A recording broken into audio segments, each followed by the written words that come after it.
bem com vocês? Estamos em mais um Pode Mais no Iguaçu e hoje com um assunto muito bacana que é sobre advocacia para iniciantes. Convidamos então os nossos advogados aqui presentes, né? O Dr. Cassiano e também o Dr. Anderson. E para nos acompanhar nesse bate-papo bacana, o nosso coordenador aqui de Direito da Faculdade no Iguaçu. Bora começar então? Quem que vai puxar?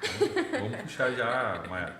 Boa tarde Anderson, boa tarde Cassiano. Obrigado aí por vocês terem vindo, ter aceitado aí, né, o nosso convite para falar um pouco sobre essa advocacia iniciante, sobre a comissão dos advogados iniciantes aqui da subseção da OAB de Medianeira.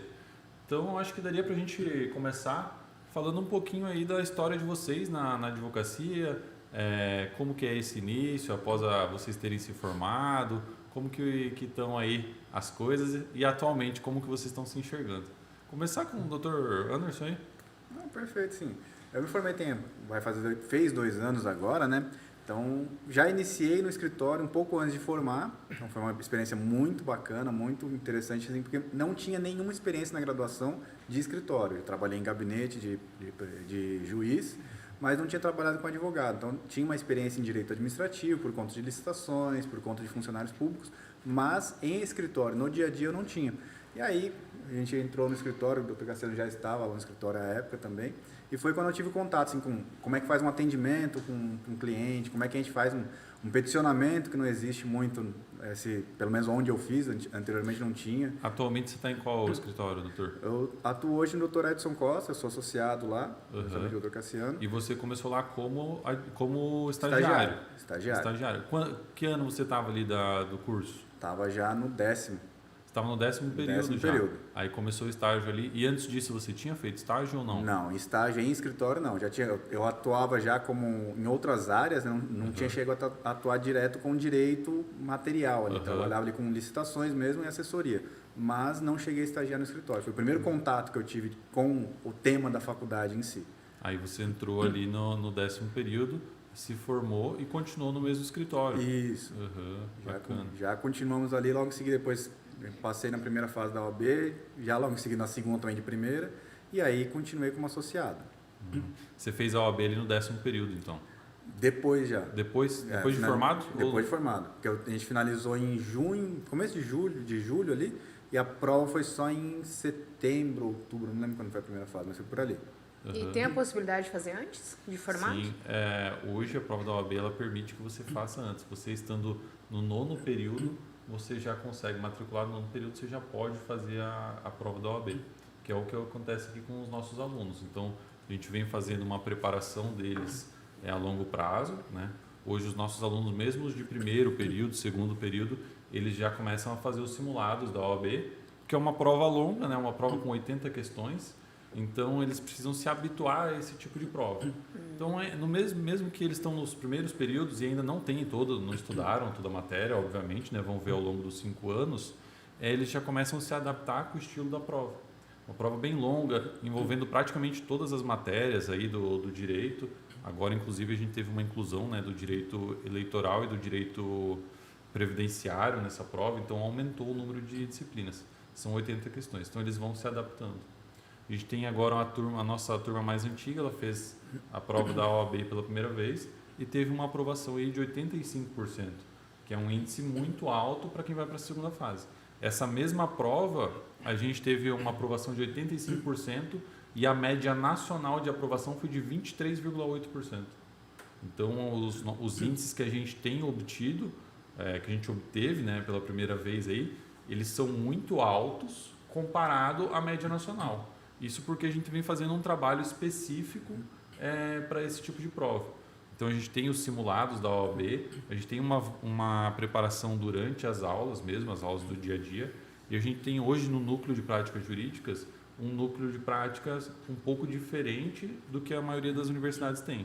Então, a gente tem uma espécie de tutoria ali que fica à disposição do aluno estudar. Então, por isso que muitas vezes acontece isso, não sei se é o caso do Dr. Anderson, mas utilizando aqui como exemplo, do aluno fazer um pouco mais para frente porque ele ainda não viu todo o conteúdo ou não tem aquela segurança. Mas aqui a gente tenta fazer um trabalho já para preparatório, que a maioria das universidades não faz, para facilitar esse acesso do aluno à prova. Então, ele de 80 questões ele precisa acertar 40, isso é uma construção que ele tem que fazer no dia a dia dele de acadêmico. E são 80 questões objetivas. Objetivos, primeira Isso, fase. primeira fase, sim. A primeira, só para me entender, a primeira e a segunda fase acontecem no mesmo ano? É?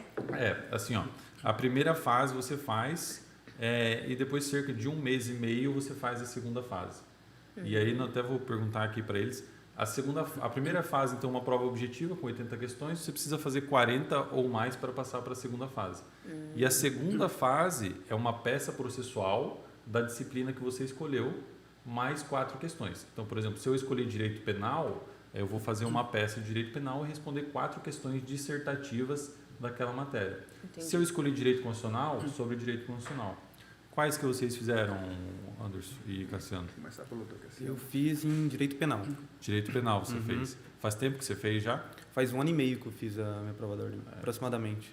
E você fez qual, Cassiano? Eu fiz direito administrativo. Direito administrativo, que já era o que você trabalhava. Já. Você já trabalhava com penal, Cassiano? Não trabalhava com penal. Então, vou contar um pouco da minha Isso, história aqui na advocacia. Minha curiosidade pelo direito veio lá da minha adolescência. Eu trabalhei na prefeitura de São Miguel do Iguaçu como jovem aprendiz. Então, lá me trouxe uma certa curiosidade do direito. Após encerrado o ensino médio técnico, ingressei diretamente na faculdade de Direito, mas pelo famoso leque de oportunidades que o direito te proporciona. Então, os primeiro, segundo, terceiro período ali, estava descobrindo ainda o que eu queria.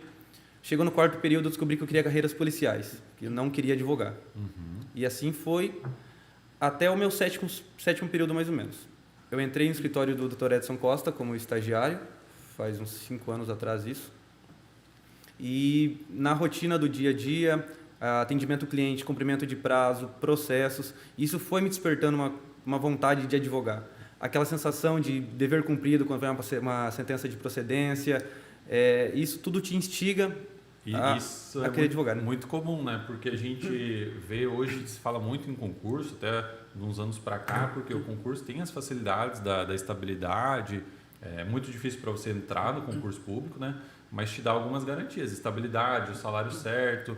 Mas eu vejo que a gente tem até conversando aqui com o professor Wilson aqui da casa, tudo, e eles vão concordar comigo aqui. Quando o aluno se interessa pela advocacia, ou passa a advogar, ou mesmo a estagiar, a advocacia é uma coisa apaixonante, né? É uma coisa apaixonante, porque você vê o resultado do teu trabalho, o resultado da tua entrega Na vida do teu cliente. na vida do teu cliente e aparecendo para você. Então, claro que também tem as frustrações, mas é uma coisa assim que você consegue mensurar. Então, não é um trabalho cotidiano, não é um trabalho todo dia a mesma coisa. A advocacia te permite ter sonhos maiores, ela te permite ver o teu resultado se materializar, o resultado do teu esforço, do teu trabalho. Então, eu vejo que a maioria das pessoas assim, se apaixona pela advocacia. Isso. E como mesmo que na faculdade não era aluno excelente em processo penal, aquilo sempre me despertou maior interesse. O escritório que eu entrei trabalhar, fazer estágio, era civil, ou administrativo, ou essas áreas. Então não tinha nada de criminal. Então, para fazer o exame da ordem, a segunda fase, eu fiz um cursinho em penal, e foi aí que Qual cursinho que você fez, Cassiano? eu fiz o cursinho do SEISC. em penal. SEISC, que é um cursinho que está sendo muito utilizado nos últimos anos aí, né? Uma referência muito boa para isso. E daí você optou por fazer penal. Fiz penal, consegui ser aprovado na segunda fase e logo em seguida já comecei a fazer minha pós-graduação, já especialização daí em penal e em processo penal. Ah, sim. E hoje você está atuando nessa área? Ou como que é essa atuação? Conta um pouco disso pra gente. Depois que você se formou, o que aconteceu ali? Quais foram as dificuldades? O que você mais gostou? O que você não gostou tanto assim? Porque é uma coisa diferente, né? Não pode É falar de diferente. salário.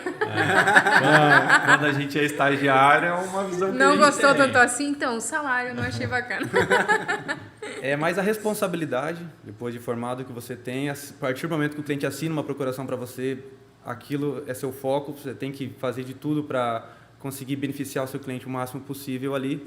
É totalmente diferente o estágio da vida prática ali. E é por isso que eu digo que você tem que sim fazer estágio na época da sua graduação, porque é muito importante. Dá para advogar sem experiência? Dá. Você é muito inteligente, você consegue passar nas 2 fases da prova da ordem e logo após o início da sua carreira ali e consegue advogar. Mas você não vai ter aqueles atalhos que normalmente você consegue com a prática. E toda vida sempre vai ter que buscar mais do que qualquer outra pessoa que teve a experiência ali para trás, né? Então seria nesse sentido. E você, Anderson, o que você acha que foi a maior dificuldade e o que mais você gostou também?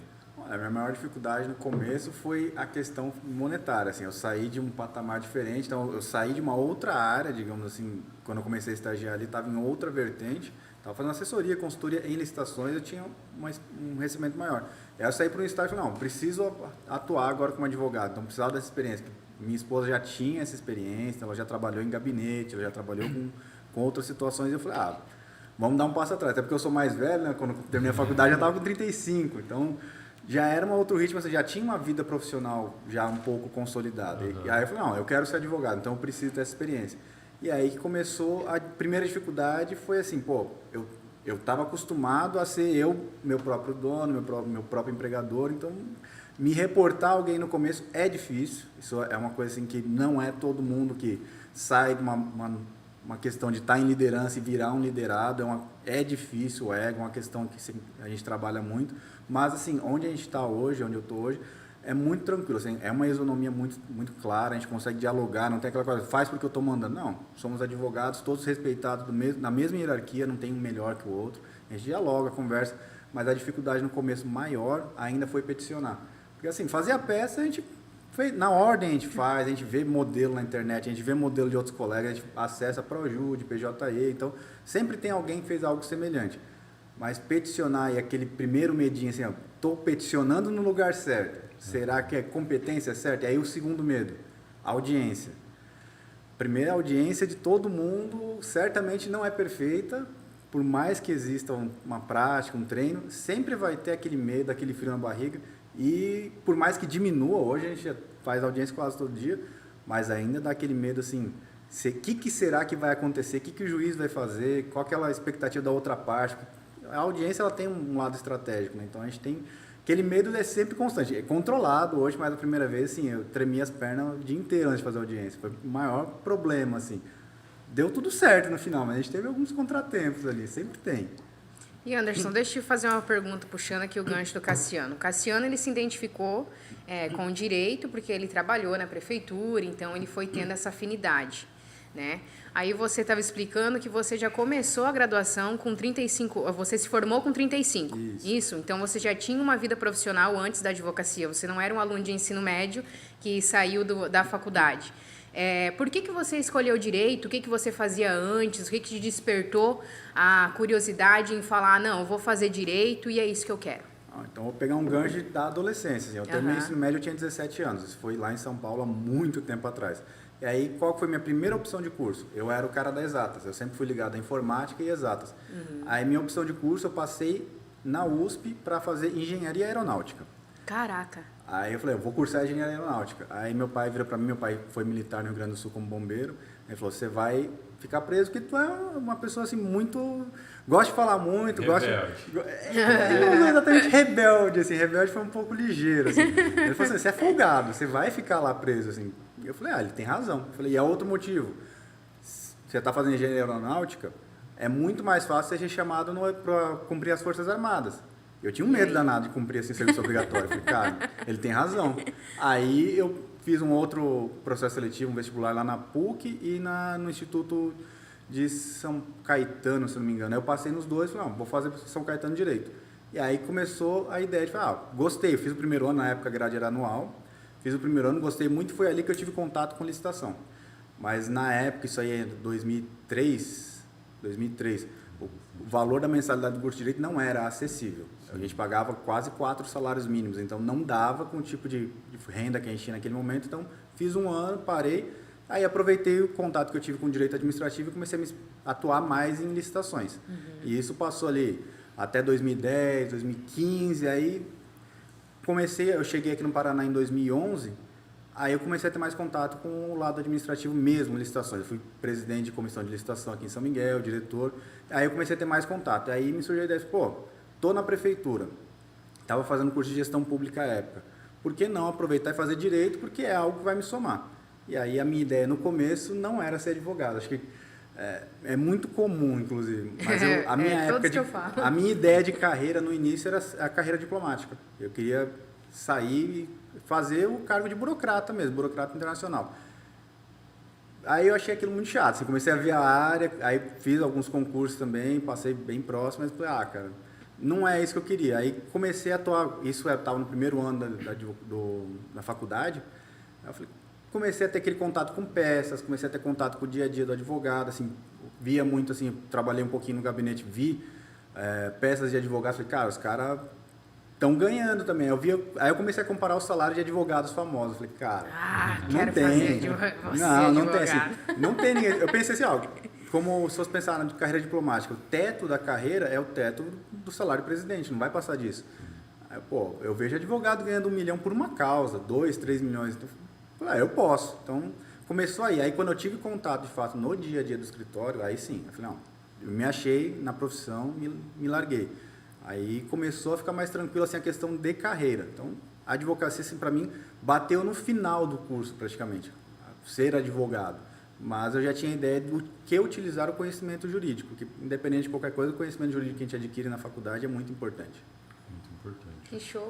Eu vejo uma coisa que eu notei dos dois aqui, que é o que pega todo profissional recém-formado em direito, é a insegurança na hora de fazer os atos processuais. Então, na hora do primeiro peticionamento, na hora da primeira audiência, principalmente, quem atua em penal é o primeiro júri que pega também, fica mais inseguro. Então, são coisas assim que durante a faculdade a gente não tem tanto contato, ou se tem contato, é um contato muito diminuído, né? Aqui no nosso curso a gente tem pensado nisso desde o começo. A gente até mostrou para o pessoal da CAR quando eles vieram aqui numa reunião que a gente está tentando fazer uma preparação, não só a preparação teórica que toda a faculdade tem, e aqui a nossa é excelente por sinal, com professores renomados, mas também trazer esse cunho da preparação prática. Então a gente tem essa sala de aula de audiências, né? É uma sala de audiências ali excelente, tem toda a estrutura que você precisa, e ali os alunos têm praticado audiências cíveis, audiências trabalhistas, inclusive com profissionais de fora. Então, além do professor instruindo, a gente traz profissionais de fora para fazer o que a gente chama de aulas compartilhadas, que auxiliam ali o aluno que fica na posição de advogado, de testemunha, de réu, de parte autora, dependendo aí de como for essa instrução processual. Mas isso eu vejo que auxilia muito, porque a gente sai aqui com os nossos alunos já tendo feito várias audiências, por mais que não seja exatamente a mesma coisa do que você fazer uma audiência de um cliente seu que passou a procuração, mas ele sai com uma bagagem. Assim, mais segurança, né? Sai com mais segurança. Por quê? Porque aqueles atos processuais ele já viu, ele já sabe como é que vai acontecer, como que é mais ou menos, pelo menos dentro da normalidade. O Anderson trouxe um ponto muito importante, que as audiências elas podem se desenrolar ali de maneiras inesperadas, mas ela tem também um cerne ali, uma ligação que tem uma normalidade ali de uma audiência. Então, dentro da normalidade, os alunos já estão esperando. A faculdade de Uniguaçu, ela tem um núcleo de atendimento também ao público, né? Isso também é muito importante também para o advogado ir se preparando para os atendimentos, porque o advogado, o início da profissão ali, já fica aquele medo na barriga. Será que eu vou saber responder a pergunta do cliente? Isso é muito comum, né? Porque põe o aluno a teste, né? E agora eu não sei para eles, mas para mim no começo, uma coisa que me pegava muito era como precificar o meu trabalho. Também. Então eu sei fazer, eu tenho essa experiência, mas quanto que eu cobro? Não tem um aplicativo, né? Não tem um aplicativo, mas a gente tem hoje uma tabela da OAB. Ah, que bacana. Né? A gente tem uma tabela para seguir. Essa tabela ela tem várias controvérsias, porque ela é uma tabela para o Paraná inteiro. Então, os mesmos preços aplicados numa capital, por exemplo, você tem que aplicar aqui em São Miguel. Mas, por outro lado, também muita gente critica a tabela por ela ser em tese cara para algumas coisas, mas, por outro lado, para outros serviços ela também não é suficiente. Então o advogado ele tem que começar a mensurar o preço do trabalho dele. E como que a gente faz isso? Se a gente tem gasto com o escritório, gasto com investimento no nosso estudo para se aprimorar, então é bem complicado você saber o quanto você cobrar, o quanto você não cobrar. Tem a tua disponibilidade, tem a complexidade da causa, o valor da causa. Então hoje, como o Dr. Anderson falou, o concurso público ele te dá um teto, a advocacia ela não te dá um teto. Por outro lado, ela exige que você saiba precificar o teu trabalho, né? Então é um ponto que no começo me deixava inseguro e com a experiência você vai conseguindo superar. E todo mundo tem aquele processo que pegou no primeiro ano de advocacia, cobrou um valor baixo e está com ele até hoje. Sim. Esse acho que eu diria que é um ponto assim, que muita gente esquece de pensar, porque assim, às vezes o processo parece bom. Um processo criminal, por exemplo, geralmente se não é do juizado, é um processo que demora anos, com instrução, tudo, e aquilo assim, pegou no começo e recebeu, depois acaba não recebendo muito, aí fica, aquele processo está lá, 500 anos parado na vara, às vezes fica 2, 3 anos sem ter nada, só precatórias. Então isso demora muito. E a gente teve essa facilidade até em relação a precificar, porque a gente já tinha alguém que já trabalhava. Isso. A gente teve um mentor, o Dr. Edson, assim, foi perfeito, a gente conseguiu muita coisa assim, de peticionamento. Lá no escritório já me ensinavam, então não tive esse contato na faculdade. Na faculdade a gente teve um NPJ muito cru. Era questão assim, vinha um caso, a gente fazia uma petiçãozinha, era corrigido longe da gente, a gente nunca recebeu um feedback disso. Acho que aqui, pelo que o pessoal comenta, os alunos têm um feedback, tem um professor acompanhando, então é muito melhor. Então, era aquela coisa assim, cru, fez o estágio, o NPJ era basicamente obrigatório, então tinha que fazer, a gente fez porque era obrigado. Basicamente essa a concepção que a gente tinha enquanto acadêmico na época. E aí, o que aconteceu? Eu cheguei no escritório e vi que a realidade é diferente. Meu maior problema é o atendimento. Como é que eu atendo uma pessoa? Porque eu não participava dos atendimentos. A gente, como era acadêmico, não tinha atendimento aos sábados, que era quando eu fazia NPJ. E aí como é que faz? Vamos precificar. Hoje tem-se uma noção assim, quem já trabalha na área sabe, vamos deixar o ticket médio, o valor mínimo de que a gente cobraria tanto. E aí com isso vai variando a peculiaridade, vai variando um pouquinho a questão da nossa própria experiência. Complexidade, né? E tem aquele cliente que te deixa com uma pulga atrás da orelha também, né? Que você passa o valor para ele e fala, tá bom, fechamos. Daí tu fala, será que foi muito barato? Será que eu fui enganado? Cara, mas o Carlos falando ali sobre essa tabela, ela está disponível para a sociedade ver ou como que é? Sim, essa tabela você pode pegar ela no site da OAB, você pode fazer a consulta lá. Claro que, assim, provavelmente pessoas que não são da área do direito nem sempre vão entender a tabela porque está com os termos utilizados no direito, né? Mas ali é uma base para os advogados saberem precificar e também para as pessoas terem noção de quanto custa aquele serviço. É o que a gente também sempre fala. Olha, dá uma olhada na OAB. Se o advogado está te cobrando muito barato, será que ele vai entregar um serviço de qualidade? Será que ele tem condições de fazer esse serviço nesse preço? Então, isso é uma coisa também para o pessoal ter esse alerta. Mas para pegar um outro gancho deles aqui, hoje os dois estão no mesmo escritório. Correto. E eles estão acompanhados de um advogado mais experiente. Isso quer dizer que eles entraram nesse escritório como estagiários, agora estão como associados e eles têm um parâmetro, têm uma referência. Então, ajuda muito na formação do profissional iniciante. Mas para a gente falar um pouco da CAI também, da Comissão de Advocacia Iniciante, nem todo mundo tem esse acesso. Ou não teve oportunidade de fazer estágio, ou não conhecia, ou às vezes até nem se preocupou durante a graduação. E aí se formou e a primeira coisa que quer fazer é abrir um escritório ou começar a advogar de forma autônoma, utilizando coworking ou alguma coisa assim. E isso é bem comum, a gente vê isso acontecer várias vezes. Ou junta com outro advogado também iniciante, e aí todas essas questões de precificação, qualidade do atendimento, passar confiança no atendimento, até o próprio conhecimento, elas são prejudicadas. Então, aqui na subseção de Medianeira, OAB Paraná subseção de Medianeira, e eu acho que todas as subseções, a gente tem uma comissão de advocacia iniciante. Eu vou pedir para eles falarem um pouquinho, mas assim, em síntese, essa advocacia iniciante, essa comissão serve para dar o tipo de suporte. Então, tem reuniões, o Cassiano vai explicar, o Dr. Anderson pode explicar também para a gente como que funciona. Essas reuniões são mensais, o que acontece, se tem um apoio ou não. Perfeito, Carlos. Então, a gente tem a comissão aqui na subseção, foram eleitos membros, né, escolhidos membros para isso. Hoje eu estou como diretor acadêmico dentro da comissão da advocacia iniciante. Então, a gente tem reuniões mensais, as ordinárias mensais, com obrigatórias por conta do regimento da própria OAB mesmo. Então, a gente regula lá o quê? A gente tem que ver eventos para capacitar e ajudar a amparar esses advogados que saíram da faculdade. Porque o que acontece muitas vezes é que nem o Carlos comentou, o advogado sai e não tem um mentor. E hoje isso faz falta e a gente está numa época hoje que tem muita questão de um coach, um mentor, alguém que vai te dar um suporte. E aqui a gente vê que acontece no negócio, mas não é a realidade da maioria dos advogados. O pessoal que a gente conhece, que conversa, são muitos advogados assim, que saíram mesmo e estão largados e começam, o que eu vou fazer agora? Abrir meu escritório. É pensando nisso que a CAI busca acolher todo mundo. A gente tem um grupo de discussões permanentes no WhatsApp. O advogado está com uma dúvida, o que eu faço nesse caso? Eu atendi o cliente, a causa é tal, mas eu não estou conseguindo desenrolar. Manda a dúvida lá, conversa com o pessoal da CAI mesmo, somos todos advogados iniciantes, a gente tem dúvidas, tem sugestões, então vamos conversar, alguém vai saber, alguém vai ter como te ajudar, tem um norte que já tem pessoas que já estão mais experientes lá. A gente tem esse é o primeiro contato que a gente tem para todos os advogados iniciantes. Então busca ali trazer junto todos os advogados que começaram agora e tirar dúvidas, é o primeiro ponto. E o outro é indicar para ele assim, como é que vai tirar o teu token? Porque sem o token da advocacia hoje a gente não consegue peticionar uma peça. Que é um assinador digital. Isso. Então hoje para a gente começar a advogar, eu me formei. Como que eu vou começar a advogar? Me formei, passei na OAB, eu preciso fazer o juramento.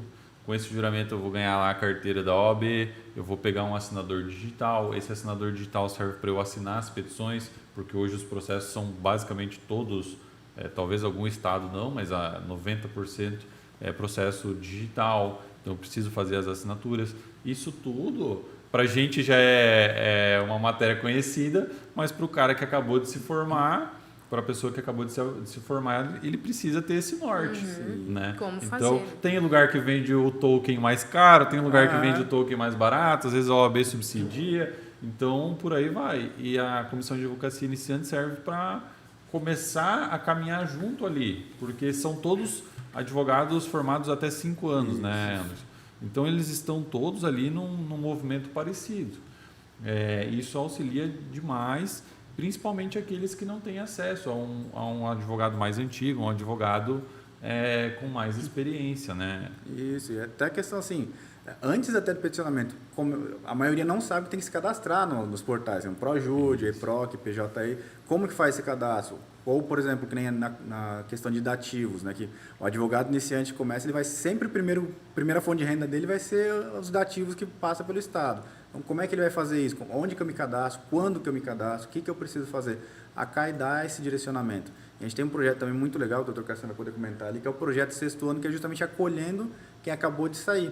Então, saiu da faculdade, ele conseguiu pegar a OAB já no primeiro ano de formado e de OAB seguinte, a gente tem esse projeto muito interessante, muito bacana. Então, em 2022, a OAB lançou esse projeto Sexto Ano, que é voltado aos advogados iniciantes, né? Então, é uma série de benefícios que traz. Entre eles são descontos, até 90% de desconto em cursos da Escola de Advocacia. Também tem uma ajuda no token. Acho que o token é de graça, né? O token é de graça. O token agora é fornecido de graça. Na minha época já não era. O mais importante, na minha opinião, o Jus Brasil, um ano grátis. Aí, esse é super importante. Também tem uma linha especial de crédito, que é acho que uma ajuda financeira de até R$15 mil para o advogado iniciante poder dar início ao seu escritório, comprar os equipamentos. E também é uma ajuda de custo de R$100 da OAB-Prev, que é a OAB previdenciária da ordem. É a previdência privada. Isso, da ordem específica. Então, assim, tem uma outra questão assim, que a própria Caixa também dá algum subsídio em relação ao advogado, Caixa de Advocacia Iniciante, né? Que é questão de consultas, tem vários convênios, inclusive assim, a CAI, já que implementou junto com a OAB-Prev, também já esse aporte para colocar de aposentadoria para advogado lá na frente, porque muita gente que começa acaba não tendo assim, vou me aposentar quando? Aí, pelo governo está mais difícil agora, então a gente tem essa linha privada de aposentadoria. Né? Eu acho importante a gente falar um pouco a respeito da OAB, a gente trazer isso. Hoje, a gente tem aqui uma entidade de classe, que é a OAB, a gente vê que ela é muito diferente de entidades de classe ou conselhos de classe de outras profissões. porque a OAB ela tem dado um suporte para os advogados, ainda que com certas críticas, mas ela tem dado um suporte que a gente não vê outros conselhos atuarem. Então a gente tem alguns benefícios, como a OAB Prev, tem outros benefícios como a própria Caixa, e também é importante destacar que a gente tem duas subseções, aqui a subseção de Foz do Iguaçu, que o presidente é o Dr. Vitor Hugo, e a subseção de Medianeira, que o presidente é o Dr. Guilherme Alamini, que são duas subseções que buscam estar muito junto aos acadêmicos aqui da Uniguaçu, mas também a todos os profissionais aí. A gente vê que eles dão um apoio para os profissionais se desenvolverem. Então, essa participação eu acho muito importante, assim como é a participação das comissões. Então, a CAI, ali, a Comissão da Advocacia Iniciante, a gente vai ter comissões de direito penal, comissões de direito administrativo, comissões de várias matérias que vão apoiar esse advogado, tanto o advogado iniciante, que é geralmente quem mais precisa de apoio, mas até advogados mais experientes. Então vai ter uma comissão de prerrogativas dos advogados, se a prerrogativa daquele advogado for violada por um servidor público ou mesmo no próprio Poder Judiciário ali, existe essa comissão para defender os direitos do advogado. Então a gente tem uma série de iniciativas da OAB que vem auxiliar os advogados. Isso é muito importante, né? E é bacana uma coisa que eu não sabia, né? Que não existe, né, nas outras profissões, igual o Carlos estava explicando sobre a advocacia iniciante. Tipo, vocês serão advogados iniciantes em 5 anos. Então, vocês têm que completar 5 anos, e nesses 5 anos vocês continuam sendo iniciantes. Tipo, não existe um engenheiro agrônomo 5 anos iniciante, tipo, é diferente, né? Isso que para a gente deixar bem claro, assim, eles ficam nessa categoria de advocacia iniciante, né? Não desabona nada, porque às vezes a gente falando assim, tira o crédito, alguma coisa assim, não. Mas é para eles terem algumas vantagens, que é a participação na CAI, tem descontos na anuidade da OAB, então tem essa preocupação com o início da advocacia. Justamente para a gente não ter aqueles casos em que a pessoa ingressa na profissão e depois desiste daquela profissão. Pelo contrário, a gente tem que buscar fomentar, porque uma coisa que eu sempre falo, eu tenho certeza que todo mundo já ouviu, a advocacia está saturada, existe muito advogado, etc. e tal. De fato, existe muito advogado no Brasil hoje, é um dos países com mais advogados. Agora, profissionais de alta qualidade, profissionais especializados, sempre vão ter espaço, sempre vão ser referência. Então a gente tem que procurar, e até colocar isso na cabeça da população, para buscar aquele profissional que não parou de estudar, para buscar aquele profissional que é especialista naquele assunto, que tem aquela qualidade. Por quê? Porque aí você não fica sujeito às mãos dos maus profissionais. E a gente vê uma busca dos advogados, principalmente os mais novos, nesse estudo, em se diferenciar, em ressaltar essas qualidades. E a gente também tem muitas áreas novas hoje, né?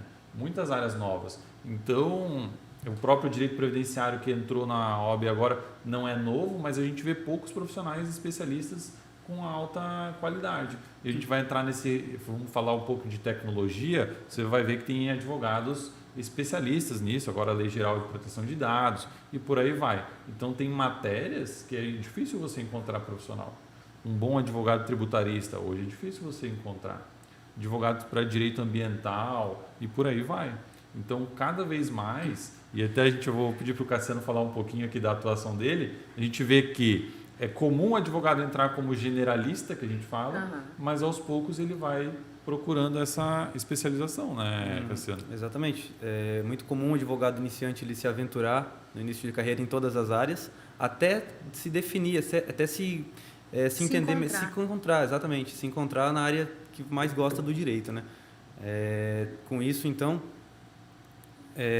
temos que não é um certo período de tempo para ele se encontrar, mas às vezes se ele cair no escritório civilista ele vai pelaquela área, se ele cair no escritório penal ele vai pelaquela área, mas tem uma das áreas que eu escolhi, que aqui na região era pouco conhecido, que é direito de trânsito. Procurei antes de me especializar se tinha outros advogados aqui na região, tem, mas são bem poucos comparados às outras áreas, né? Normalmente quando se fala em direito de trânsito a pessoa fala recorre multa, Também. Só que seria mais aprofundado. Seria uma busca do direito a um recurso de suspensão, uma defesa do direito da suspensão ou da cassação ou de um cancelamento da sua CNH. Batida, acidente de trânsito também envolve um pouco, mas aqui na região é uma das áreas que foge um pouco da normalidade, digamos assim. Por isso foi uma área referente buscada. Porque a gente vê isso, do advogado ele iniciar, meio que faz o que aparece.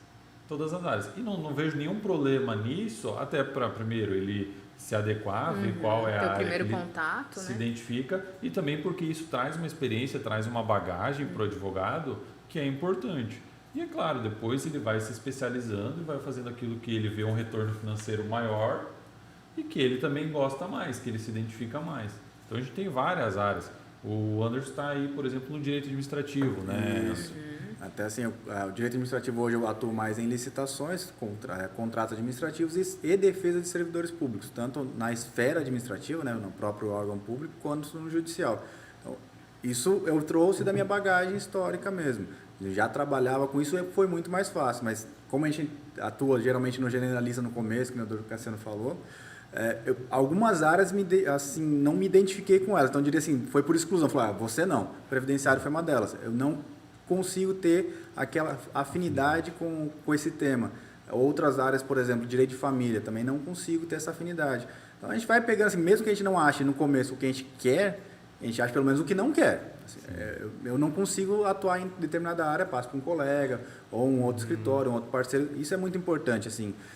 Eu atuo hoje também com consumidor, né, direito do consumidor, então são causas do meu dia a dia. Internet, muita compra a gente faz hoje na internet. Então, o que acontece? A gente precisa de alguém, não entregou meu produto, o que eu faço? Reclamo, não reclame aqui. A maioria só faz isso aí e fica por isso. Não, tem um direito seu, tem uma lesão. Então, isso tudo é tutelado e tudo isso a gente consegue acessar pelo direito do consumidor. E aí que a gente começa a procurar um advogado. Só que a gente, até puxando um novo gancho aqui, como que o cliente vai achar a gente? Então, hoje a gente tem uma dificuldade na advocacia, que é o marketing. Então, a gente não consegue assim, fazer qualquer coisa porque é mercantilização, porque a gente tem uma vedação no estatuto, no regimento. Então, isso tudo a gente começa a ver de outros olhos. Até tem especialização específica hoje para conseguir fazer o marketing nosso. Não dá para simplesmente usar um Google Ads de qualquer forma. A gente faz todo um trabalho ali, ou contrata um profissional específico para isso, ou começa a trabalhar. E a realidade do iniciante hoje é o quê? Eu tenho que fazer isso, eu tenho que me programar e eu tenho que me projetar para o mundo. Tem que se diferenciar. Tem que se diferenciar. Então, um dos principais eixos é o quê? Eu tenho um renome naquela área, eu tenho uma especialização, eu sou capacitado para aquilo. Mas a gente precisa também que o nosso público saiba disso. Hoje a gente está numa cidade que é relativamente pequena em termos populacionais. Como é que eu vou ser contratado por uma pessoa que está lá em Londrina, em Cascavel? E a gente tem demandas do país inteiro, a gente consegue acessar. A gente está muito... Hoje, depois da pandemia principalmente, a gente está muito globalizado. Isso tudo faz com que o cliente venha de fora e nos ache. Vem de Santa Catarina, estou precisando de uma demanda X para servidor. Já aconteceu, pessoal, eu vejo tuas publicações, eu vejo teu trabalho e quero contar com esse teu serviço. E aí a gente entra também, como é que a gente vai precificar uma demanda lá de fora, que é outro sistema, é outra sistemática. Tudo isso a gente vai acompanhando também no dia a dia. E não é difícil, eu diria que não é difícil, mas ele é um pouco mais complexo do que fazer um trabalho habitual ali de porta, digamos assim. Ele é um trabalho que exige um pouquinho mais de experiência. E eu acho assim, como eu também, né, me coloco aqui, vou falar como eu acho na minha visão, e que eu nunca atuei na área, não faço direito, enfim, mas o que eu vejo hoje na sociedade é que as pessoas, elas procuram o advogado achando que qualquer causa aquele advogado vai pegar e vai dar certo. Não, é muito difícil você achar uma pessoa que fala bem assim, eu vou em um advogado especialista em causa familiar, vou em um advogado especialista em causa criminal. As pessoas têm isso muito engessado, sabe? Tipo, advogado, vou lá no advogado e ele vai resolver. Não entenderam ainda a importância de procurar um profissional que se especializa na área. Geralmente a pessoa se socorre ou no profissional que ela conhece já, ou no profissional indicado por algum conhecido. Que às vezes não tem nada a ver o caso dela com o que na outro. maioria das vezes não tem especialidade daquilo que ela precisa. E aí cabe ao profissional falar, olha, eu não faço esse tipo de matéria, mas uma coisa que a gente tem tentado fomentar aqui entre os alunos, e a gente vai ter novidades por aí nesse sentido, mas também eu vejo que é um papel da CAI, é fomentar as parcerias. O que são as parcerias? Aqui, por coincidência, eu e o Anderson, a gente atua na mesma área, que é a área de direito administrativo, né? Que são poucos profissionais, se você parar para pensar. Mas, digamos, no nosso escritório hoje, a gente faz direito administrativo e direito do trabalho. Se no escritório do Anderson ele faz direito previdenciário e direito penal, e chega lá uma parceria de trabalho, e chega lá um cliente de trabalho, ele não precisa atuar naquela área que ele não tem conhecimento. Ele pode encaminhar para um escritório, para um advogado que ele tenha confiança na qualidade do trabalho, e aquele advogado vai solucionar da melhor maneira possível o problema do cliente dele. E depois o cliente retorna para ele. Assim como chegar aqui um direito administrativo, um direito penal, eu vou encaminhar para o escritório dele. E aí o que a gente começa a fazer? Um trabalho com maior qualidade, porque cada advogado está específico na sua área de atuação, e chegar mesmo numa solução justa e que for o melhor para o cliente. E todos ganham. Todos muito ganham. importante o networking entre os advogados. O ali, network. a parceria, exatamente. Porque senão a gente começa só a se ver como concorrente, Isso, mas na verdade a gente é parceiro. Isso diminui a minha quantidade de trabalho no sentido de ter que estudar outras matérias que eu vou usar esporadicamente, eu vou passar a me especializar, consequentemente aquela matéria que eu mais faço eu vou ficar melhor. Então são vários os benefícios dessas tratativas de parceria. Hoje no meu escritório, por exemplo, a gente faz majoritariamente direito administrativo, então licitações e contratos administrativos. A gente ainda trabalha com direito de família e sucessões muito forte, mas principalmente o direito do trabalho, que são as áreas de atuação do escritório. O que foge disso, direito previdenciário, direito penal, outras áreas, a gente trabalha com um sistema de parcerias de advogados que a gente tem confiança e que a gente sabe que tem qualidade. Se não for assim, você também não vai fazer a parceria. Exatamente. Mas é isso porque isso é um benefício mútuo, é um ganha-ganha. Então isso é muito importante. E isso precisa ser fomentado já desde os períodos iniciais, desde os alunos, porque aí eles começam a se identificar com os colegas quem que vai para qual área. Né? E aí isso serve para fazer uma futura sociedade ou ingressarem num escritório de maneira conjunta e por aí vai. Mas essa visão que vocês estão tendo agora, eu acredito que isso não tinha uns 20 anos atrás. Porque normalmente, eu acredito que seja por isso que a sociedade fica tão engessada nesse pensamento de que não preciso procurar um especialista porque qualquer advogado que eu for pegar vai dar conta do recado. Então, é aquela velha história, né? Eu vou procurar um clínico geral se eu tenho problema de coração ou eu vou procurar um cardiologista. Né? Claro que se eu for num clínico ele vai falar, Maiara, então eu vou te direcionar aqui para um cardio porque ele tem mais experiência nesse assunto e vai passar a bola. Então, essa questão que vocês estão falando, se vocês conseguirem mesmo fazer dessa forma, igual como a gente está tentando colocar na cabeça dos nossos alunos, digamos assim, a sociedade em si vai saber se educar de uma forma diferenciada e procurar um profissional que esteja estudando realmente para se especializar em uma determinada área. Né? Claro que aquele cara que ele vai se especializar, ele vai ser melhor naquilo que ele for fazer.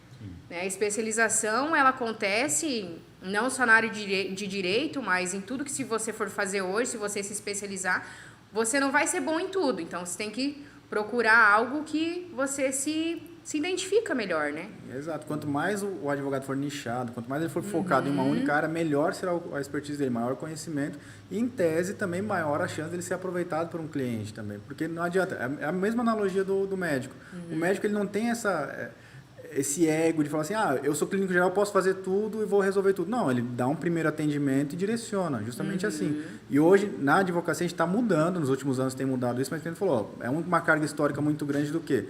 O advogado, principalmente os advogados, os dinossauros da vida, os caras acham que não, eu tenho que fazer tudo, eu vou perder meu cliente se eu passar. E não é isso. O cliente vai ser melhor atendido. A intenção é resolver a demanda do cliente, resolver aquela dor que o cliente tem. Se a gente não conseguir resolver isso e dar um trabalho meia boca para o cliente, a gente perde o cliente, perde dinheiro e vai perder também com o próprio do judiciário, que vai analisar uma petição feita de uma maneira talvez não tão técnica para aquela área, e aí o juiz já gera um certo preconceito com aquele advogado no futuro naquela matéria. Porque, independentemente de qualquer coisa, é comum do ser humano olhar e falar, o cara não entende. Já surge aquela questão assim, quem entende de alguma coisa e vê uma petição, o cara não entende nada do que ele está falando. E isso acontece porque o cara que não está naquela área, a primeiro contato que ele vai ter que estudar o dobro do que alguém da área, e muitas vezes ele vai pegar um modelinho pronto, e às vezes fica até o link do Jus Brasil, do modelo que ele copiou, porque já tivemos casos de ver situações nesse sentido. Então, acaba... O profissional se queima. O profissional se queima. E aí... Se queima com até os próprios outros advogados, colegas. Sim. Com os colegas e com o próprio cliente, porque ele não vai dar conta do recado. Sim. Né? Uma coisa que seria tão mais interessante passar para frente. Eu vejo que assim, isso tem mudado, a gente vê nos próprios alunos ali, eles já têm eu acho que isso é normal também durante a faculdade, os alunos já se inclinarem para algumas matérias, às vezes nem vão advogar naquela matéria que eles têm preferência, mas que seja possibilitado a eles a conhecerem essas oportunidades. E nesse sentido aí eu vejo, por exemplo, a gente tem feito aqui visitas técnicas às penitenciárias. Então, aquele aluno que foi na penitenciária e já não gostou, dificilmente ele vai se inclinar para o caminho do direito penal. A gente tem feito o projeto Direito para Todos semestralmente. Ali o aluno faz os atendimentos e antes ele recebe um treinamento para qual área ele vai fazer atendimento. Então, direito de família, direito previdenciário, direito penal, e em suma isso, mas também temos direito internacional. Então ele vai já decidindo para qual caminho ele vai seguir. E aí, como muito bem colocou o Anderson, às vezes ele não vai saber o que ele vai fazer quando se formar, mas ele já sabe que, olha, direito penal não, direito trabalhista não quero fazer, previdenciário não quero fazer. Então o que está sobrando para ele seguir? Às vezes um direito de família, alguma coisa assim. Então eu acho que essa construção de identidade durante a graduação, ela já é muito importante. Porque aí o formado, o egresso, ele sai já com um passo à frente dos demais. Então, por exemplo, se o Anderson tivesse feito mais estágio durante a graduação, tenho certeza que quando fosse recém-formado, já teria um pouquinho mais de experiência. Assim como qualquer profissional, você vai pegando a experiência na prática. Então, essa prática aliada com a teoria, porque também não adianta só ter prática e não estudar. Então, a prática aliada com a teoria é o ponto forte da advocacia hoje. E principalmente da advocacia iniciante, que tem que ser uma advocacia pujante, uma advocacia estudiosa para conseguir se diferenciar no mercado. Para quem for diferente, para quem for bom, tem muito espaço bom e que tem muito dinheiro, muito crescimento, muita projeção. Para quem não estudar, não tem o que fazer. E quando você sai do ensino médio, eu vejo isso muito aqui na faculdade. Nós fazemos atendimento com as escolas e a gente aplica o teste de perfil comportamental. E quando a gente leva eles para conhecer o Centro de Práticas Jurídicas e a gente explica sobre a prática, eles falam bem assim, tem prática no direito? Porque fica muito tipo, se for agronomia tem prática porque vai lá trabalhar no solo, no campo. Se for engenharia civil, vai trabalhar lá com obras, né? Vai ver toda essa questão de obras. Mas direito tem prática? Eu achei que era só gostar de ler.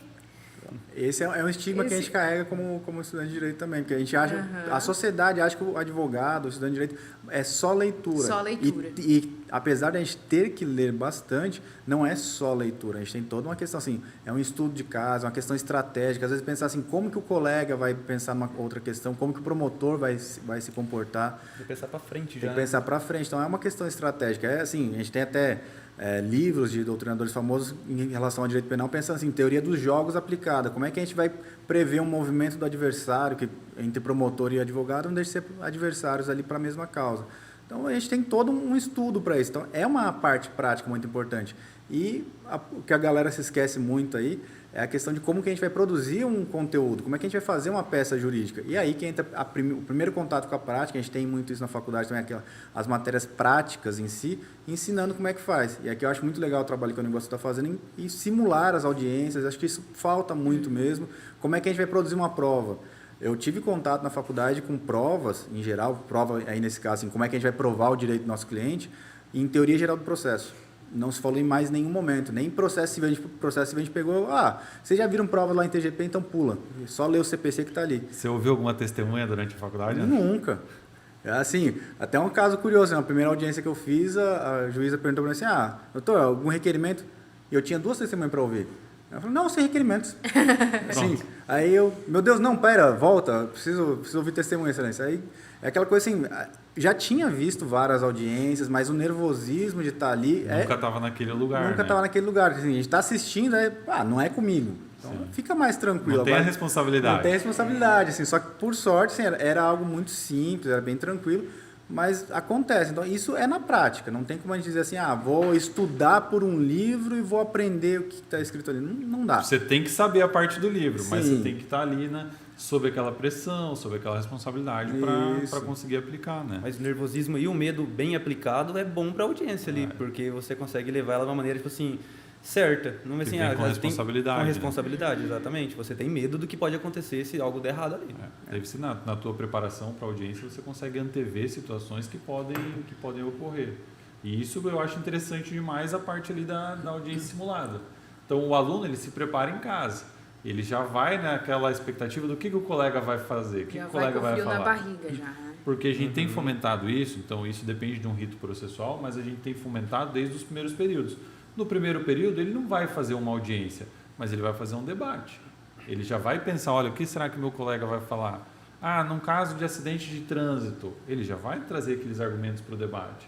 Claro que ele ainda vai aprender todo o conteúdo jurídico, todo o rito procedimental durante os 5 anos de faculdade, mas já inicia esse tipo de responsabilidade, esse tipo de preocupação com antever as jogadas, os movimentos, para que isso... no prazo de 5 anos ali ele fique mais preparado possível. Isso acaba fomentando também, porque assim, é normal do ser humano querer ganhar. A gente, até no 2-1 a gente quer ganhar. Então, numa audiência não deixa de ser algo assim, eu preciso ganhar o direito do meu cliente. Mas eu também, como advogado, estou ganhando, porque eu estou ganhando o meu prestígio. O cliente depois vai olhar assim, aquele advogado ganhou para mim. Ele não vai falar assim, o juiz que julgou, não. Meu advogado ganhou para mim. Então a gente pensa, tô sobressaindo a um colega, o direito do colega não foi ouvido o meu. E aí, em sala de aula isso era muito comum, assim, vamos ter assim um debate. A gente não chegou a ter debates processuais, mas um debate retórico mesmo, aula de filosofia. Ganhar um argumento de um colega de sala dá uma moral gigante, assim. Isso é legal, assim, é um diálogo saudável, é uma prática saudável. Mas é normal que a gente queira sempre estar bem melhor preparado para isso. O advogado iniciante também ele vai aprender a conviver com as perdas diárias, né? Nem todo processo é ganhar. Vai chegar um momento que você vai perder um processo e você tem que estar preparado para não ficar se cobrando muito sobre aquilo. Saber perder, exatamente. E aí um ponto dessa parte do perder também, que é algo assim que a gente não tem contato na faculdade. A faculdade geralmente prepara a gente para ganhar. E aí como é que você chama o cliente do teu escritório para dizer assim, infelizmente perdemos a causa. Não conheço ninguém que estivesse preparado para dar essa notícia para o cliente, porque é terrível. O cliente confiou em você e você perdeu. Como é que faz essa preparação? Então, tudo isso a gente começa a ter no dia a dia essa prática e envolve... o direito, na realidade, é muito bonito por causa disso. A gente não tem só a questão legal, a gente tem a questão comportamental, a gente tem a questão psicológica, até por isso que se estuda psicologia na faculdade também, de certo modo. Então, temos tudo isso agregado. Então, a gente tem que explicar para o cliente, no bom e no ruim. E aí vai depender do profissional conseguir fazer isso com uma perfeição ou não. E o perfil, né, de cada aluno é totalmente diferente, igual como o Carlos estava explicando para nós ali a importância das práticas que nós temos hoje dentro da instituição. Por exemplo, se você pega um aluno que ele vai saber conversar, ele é mais despojado, digamos assim, entre aspas, né, para poder ir para uma audiência e fala, indaga, você também vai pegar uma pessoa que ela é mais reprimida e que ela é mais tímida. Então, como que eu vou fazer uma faculdade, por exemplo, de direito que não vai me preparar para mim conseguir chegar numa audiência e conseguir falar e ter... Cara, isso é demais, essas práticas, né? Por isso que é a importância dessa preparação durante as aulas. Na faculdade de Direito, hoje ela não pode mais ser só em sala de aula, parado, todo mundo sentadinho, o professor falando, uma aula expositiva. Não, o aluno tem que ser protagonista. Porque lá na frente, ele que vai ser o protagonista daquela situação. Ele que vai defender o direito do cliente dele, ele que vai fazer uma sustentação oral, participar de um tribunal do júri. Então, a gente tem tentado fazer essa preparação o mais próximo da realidade possível. Se o aluno ele é mais tímido, ele tem que ter o tempo dele, ninguém vai forçar ele, mas ele também vai se desenvolver durante esses 5 anos. Vai entrar aqui numa série de debates, daqui a pouco entra ele num júri simulado como testemunha ou como jurado mesmo, e depois vai assumindo papéis de maior controle, de maior protagonismo. Então isso, você colocar o aluno nessas posições, como a gente tem feito, cria uma casca, vamos dizer assim, e desenvolve mesmo essa pessoa. Desenvolver a oratória, desenvolver a fala, tudo isso é muito importante. Eu mesmo, quando era aluno, estudei numa universidade pública, a gente não tinha acesso a toda a estrutura que a gente tem aqui na Uniguaçu, mas eu tive muita dificuldade de falar em público. Tinha muita dificuldade de falar em público. E hoje eu estou exercendo aí o cargo de coordenação no curso de Direito, professor do curso de Direito e advogado. Então, assim, isso foi uma mudança que eu só consegui ter com o mestrado e com a prática do dia a dia. Mas aqui o nosso aluno, a gente já tenta antecipar para os primeiros períodos para que ele já saia mais pronto. Porque na hora de atender o cliente, você não pode ficar vermelho. Na hora de atender o cliente, você não pode ficar inseguro. Você tem que passar a confiança. Você não vai contratar um médico, você não vai contratar um advogado que não te dê confiança. Então, o advogado iniciante, ele tem que ter uma postura, tem que ter, nesse sentido, assim, uma confiança no trabalho dele, que ele estudou para aquilo, e também no trato com as pessoas. Né? O atendimento ao cliente, né? A gente pensa, atendimento ao cliente é só quem tem loja. Cara, hoje, eu digo assim, todos nós somos clientes em alguma situação. Então, você saber conversar. Eu falo que o profissional de direito, ele tem que ser um pouco camaleão, porque aparece uma pessoa que às vezes não vai entender o que você está explicando, você vai ter que explicar de outra forma. Vai surgir um cliente que ele já consegue te acompanhar no teu raciocínio. Então, você tem que saber se comportar com todos os tipos de clientes. Isso, né? Tem a questão assim, a gente vai atender um público-alvo, até por isso a questão de especialização é importante, porque a gente vai atender um público-alvo, um servidor público. Ele tem um nível de conhecimento técnico inerente ao cargo e outro conhecimento que ele tem de histórico e bagagem de vida. Não dá para usar o mesmo linguajar jurídico que a gente usa, vai falar termos em latim, vai falar uns termos mais rebuscados. O artigo tal. Não faz o menor sentido para o cliente. O cliente não quer saber qual que é o artigo, o cliente não quer saber qual que é a ação, ele quer saber como que resolve o problema dele. Vamos atender uma família carente. Não vou usar termos assim, um rebuscado, um negócio... A gente tem que aproximar o cliente. Então, é isso que a gente tem que trazer já para o próprio advogado, para o próximo acadêmico. Que quando eu fiz a faculdade de Direito no começo, a primeira vez, eu era apaixonado por latim. Então, metade das minhas petições tinham latim. Eu transcrevia, assim, direito romano, achava lindo, maravilhoso. E perde o sentido. Porque hoje, muitas vezes, pelo coloquial, ali, pela questão da internet mesmo, a nova geração ali, usa muita gíria, usa muita diminuição, diminutivo de palavra. A gente tem que adequar. Vai atender um cliente mais jovem, não posso usar assim, um data vênia, porque data vênia o juiz entendeu errado, o juiz ele não tem aquele conhecimento, não sei o que. Não, adequa. Não precisa deixar também desleixado. Atender o cliente com uma questão mais próxima à realidade dele não é atender desleixado. Isso tem que ficar um pouco pontuado, porque tem muitos profissionais que não entendem, não têm esse discernimento. É importante que a gente adeque a linguagem, porque a linguagem em si, isso em uma das pós-graduações que eu fiz, um professor falava, a gente tem que adequar a linguagem entre os interlocutores e a própria mensagem. Então, se a gente não tiver isso, se um dos lados não está entendendo o que o outro quer dizer, a gente está com um ruído nessa mensagem, e é ali que a gente tem que entrar. E é muito importante a oratória nisso, é muito importante contato, olho no olho, que muitas vezes o tímido, eu sou uma pessoa tímida, assim, muitas vezes me dizem assim, não, você não é tímido, eu sou tímido, eu sou introvertido, eu tive muita dificuldade em começar a fazer isso, eu trabalhava também com o público, tinha que atender fornecedores, então é algo assim que é prática, sem a prática não sai. Isso é bom, às vezes muita gente não faz direito, porque tem o sonho de fazer, quer fazer e não escolhe o curso porque tem medo, eu sou tímido, ou eu não me sinto preparado para falar em público, mas é bom a gente deixar claro isso também, que não necessariamente todo mundo vai nascer com esse dom de falar em público. Isso você vai desenvolver, isso é plenamente possível de desenvolver.